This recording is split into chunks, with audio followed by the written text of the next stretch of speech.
Ladies and gentlemen, please join me in welcoming Jeremy Jester.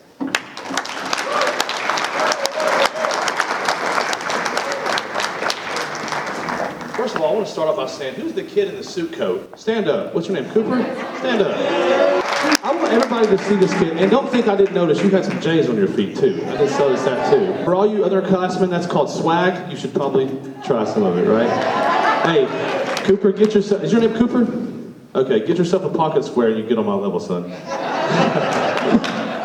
Anyway, so, well, I really didn't plan on doing that, but for those of you who don't know, again, my name is Jeremy Jester. I've had an opportunity to speak in front of a lot of people. I work for one of the largest hospitality companies in the world, and I speak in front of entrepreneurs and things like that, but I got an opportunity to come and speak to my favorite group, and that's football players, high school football, man.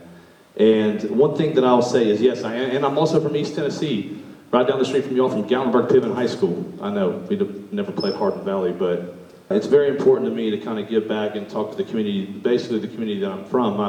I'm a Knoxville native now. I live close to downtown area. So, but anyway, one thing I want to say is this: is that anything that I've ever done in life, football, whether you're an upperclassman that you're about to go and be a senior, or whether you're an underclassman getting ready to come up, I want you guys to hear the sound of my voice really quick. I know we joke and we do all these other things, but I want to be serious for just a second. And talk to you a little bit about my history of where I kind of grew up, okay? Of course, I'm from Gatlinburg. My father was a preacher, and I'm the youngest of six kids. And, of course, we had 4 kids in diapers at one time. And my mother didn't have a job, and my dad made $50 a week. $50 a week. And he had to pay child support every single week. And guess what it was? $50 a week. So we didn't have any income growing up. I remember, my earliest memory of childhood is sleeping on the floor inside of a church. And growing up in those circumstances, moving from hotel to hotel, hoping that somebody would bring you food, you know, it's definitely a different perspective on life where you grew up. Adversity was a thing that I was born into. It wasn't something that was just a part of life. And of course, growing up, things got a little bit better. And when I was at Gatlinburg-Piven High School, I remember being a junior in high school and didn't really get to play the position that I wanted to play. I always wanted to play tight end, but they said, you're too big, you're a big kid and you're bigger than our tight end, so we want you to play guard or tackle. And I was like, but I can catch the football, you know? And I'm faster than those guys. And they said, no, we want you to play tackle. All right, well, I'm gonna be the best tackle that I can be. Well, my junior year, I was talking to Brian a little bit about your guys' season this year. And let me tell you a little bit about my season, my junior year. The last game of my junior year, we played Alcoa in the playoffs. We lost 91-7. You can Google it if you don't believe me. Any coaches remember that around here? 91-7 loss? Do you remember that? Oh yeah, that was me. Hey, how are you? Hey, at least I scored the 7 points.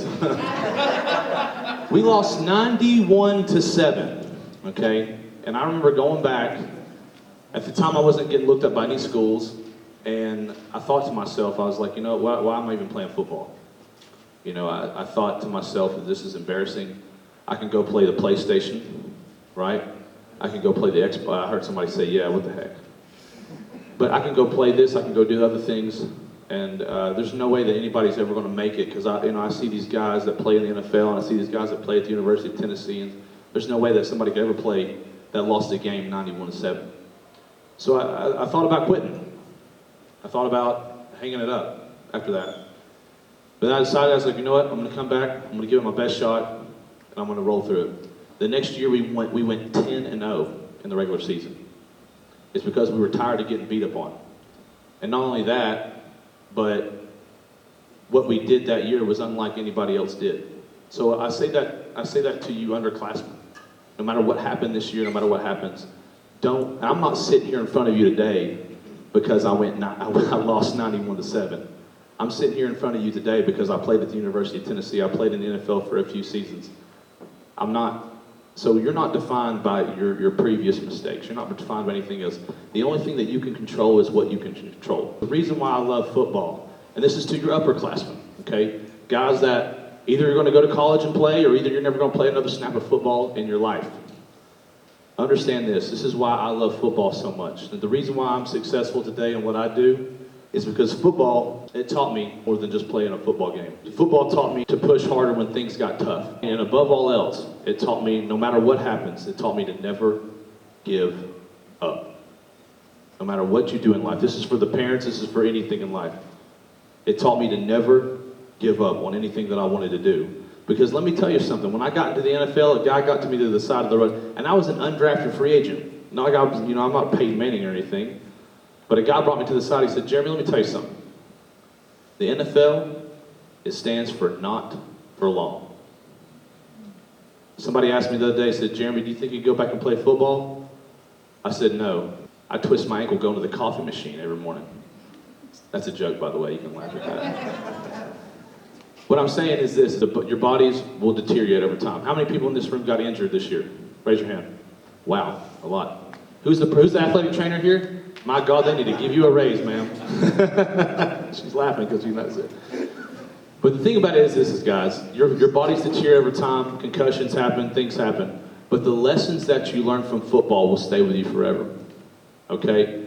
I want you to always remember that. And the same guy told me this. He said, Jeremy, you got to realize this. Do you know that less than 1% of the population that play high school football will go on to play in the National Football League? Less than 1% of the population. I'm not telling you guys this to think less. I'm telling you just to say this. If you want to accomplish what less than 1% of the population is going to accomplish, you're going to have to do what less than 1% of the population is willing to do.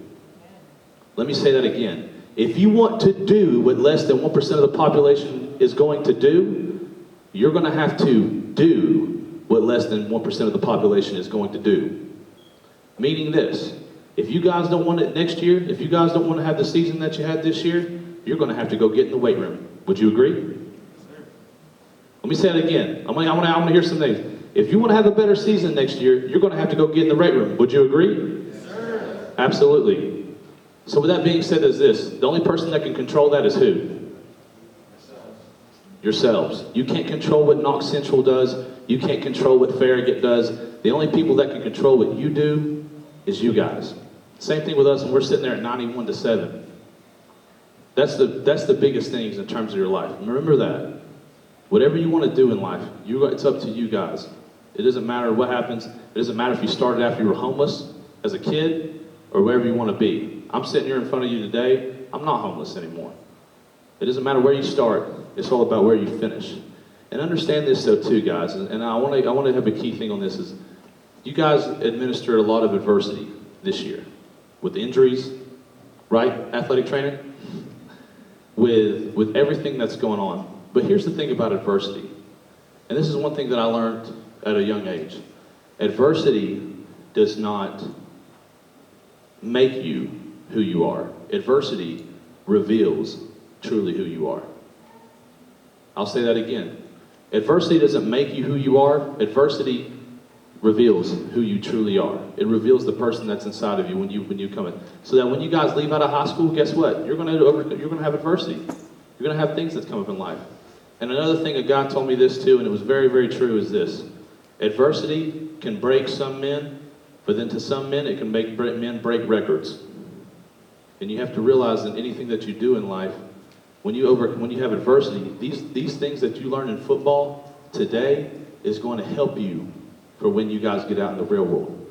Because at the end of this thing that we call life, it's all about what we do with the time that we have. So one thing I want to ask, I want to ask everybody in this room, coaches, I want to ask parents, I want to ask players, what are you guys doing with the time that you have on this earth? What are we doing with the time that we have on this earth? Because look at it like this. We can make money, we can win money, we can make all the money in the world, but the thing we can never buy back is our time. So I could sit here and anybody could donate money to the school and do this and that, but the biggest thing is you donate your time. Time to your kids, time to your loved ones. Guys, kids, when you guys are sitting back at home and you're on social media, right? You're looking at TikToks for 4 hours. Don't act like you don't, because you do, right? When you're sitting there doing what is that helping you do? The new PS5 just came out. Who's got one? No one yet? Dang, y'all are lame. Christmas is coming up, that's what it is, right? Well, here's the thing, what are you guys doing with your time that you have? Because think about with the time that you have and what you're doing, how is that going to spring you forth to what you want to be? If you want to be the best player at Fortnite, then by all means go for it. There's only one of those. I think he's 10 years old, right? So here's the thing, guys, is make sure that when you have your time is something that you'll never get back. My best friend in the world, and I'm going to be very clear when I say this, my best friend in the world that I ever had, other than Brian Chavis over there, say hi, Brian. My best friend in the world was in high school. His name was Rolly File. I say his name was Rolly File. Rolly File called me my senior year in high school and he said, hey man, we're going to go out and we're going to have fun tonight. I said, man, I don't feel good tonight. Sorry, I'll catch you. I'll see you in the morning. They said, okay. And he went and he left and he went to Knoxville. And they went to go and had fun. The next morning I got a phone call that Rolly File was no longer here. And the car that I was supposed to be in, Rolly wrecked. Now I talked to you guys about this 15 years later. Now, I couldn't be here today talking to you about today. And I talk about Rolly because Rolly was an amazing person. We played football together. We did everything together. The one thing that we didn't do together was go get in that car that night. So one thing I want to say is this, guys, make sure you watch your buddies. Make sure you tell the people that, because here's the thing, I don't really talk to a lot of people that I talked to a few people that I went to high school with, but very few and far between. Make sure that when you leave this place, seniors alone, make sure when you leave this place, you let the people know that you love them. Make sure that you put your stamp on Hardin Valley High School, and you let them know who you are and that you love them. Because my best friend in my world's not here anymore. And that was in high school. So that's a big thing that comes to me with football. That's what I remember when I'm in high school football more than anything. Whether than winning championships or doing anything, that's the biggest thing. Now, another thing I'm going to say is this, and I'm going to say this in closing tonight, is, and I'm sure the parents can sit there and say amen to me when I say this, is guess what, high school kids? I want to see everybody's eyes. I want everybody to look up at me. There we go. You're going to blink, okay? You're going to blink, and you're going to be standing right where I'm at. I'm 31 years old today. I blinked, and I'm right here.